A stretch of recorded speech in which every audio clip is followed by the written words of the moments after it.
It is hard to imagine that someone right here in rural Middle Tennessee was taken hostage and tortured by Sadaam Hussein. It's absolutely beautiful. Lynn Hutton-Smith loves the only intersection in Cross Plains. She lives not far from here on a 20-acre farm in Robertson County. And it's beautiful. Where for 25 years she's been raising miniature schnauzers and designing beautiful pearl jewelry. So different than the Lynn who was an international banker's wife in Kuwait, where she had private swim and tennis lessons, a maid, and $12,000 a month income. I mean, really, you live a life of Riley, really. That is until August 2nd, 1990.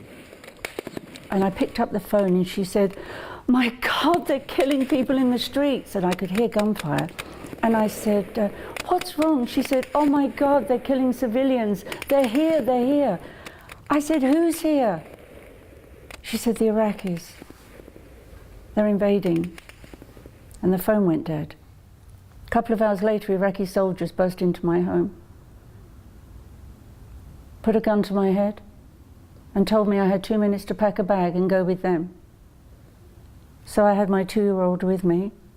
I didn't know what to do. What do you do? What do you do? What do you do? Sadaam Hussein had taken 47 hostages and put them on a bus, including Lynn and her 2-year-old baby Claudia, who had a hole in her heart and serious health issues. They asked us for our passports and they had trash bags.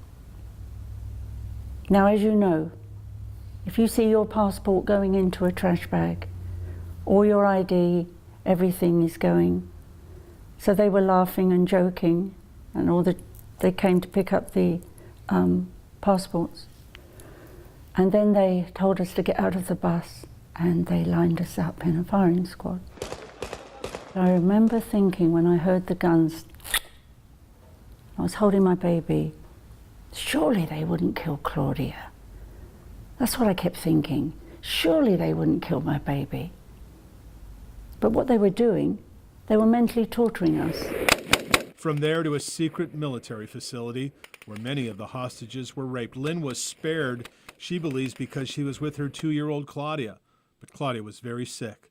Lynn thought she might be dying, and so she dared approach her guard. And before I said anything, he said, "Madam, please forgive me. In time of war, there is this guard standing there apologizing to me." I said, "Ahmed, you've got to help me. I don't have any medicine. My daughter is so sick. Please, please, please help me." You know what he did?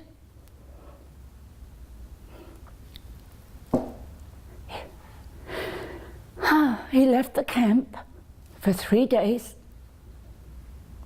and then he came back with a bottle of amoxicillin for me. Do not tell me they're all bad. I'm not going to have it.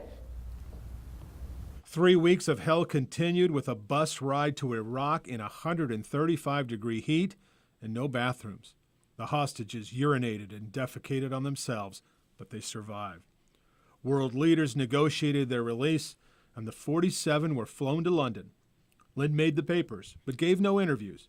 She nearly drank herself to death. Her husband did drink himself to death, financially ruined and burdened by guilt. The Lord brought me home. But Lynn became a Christian, stopped drinking, and moved to Cross Plains. Lynn's daughter Claudia is a missionary and mom, and married a Brentwood pastor. Heartbreaking. Her story is still hard for her to tell, but she will tell it to any soldier she meets.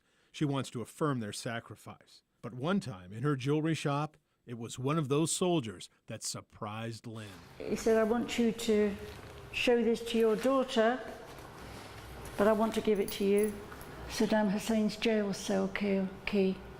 Lynn has always dreamed of gratefully telling her story on Fort Campbell. Somehow she's been unable to make that happen. Maybe somebody with some pull can get this remarkable woman on post. I'm Dennis Ferrier, Fox 17 News.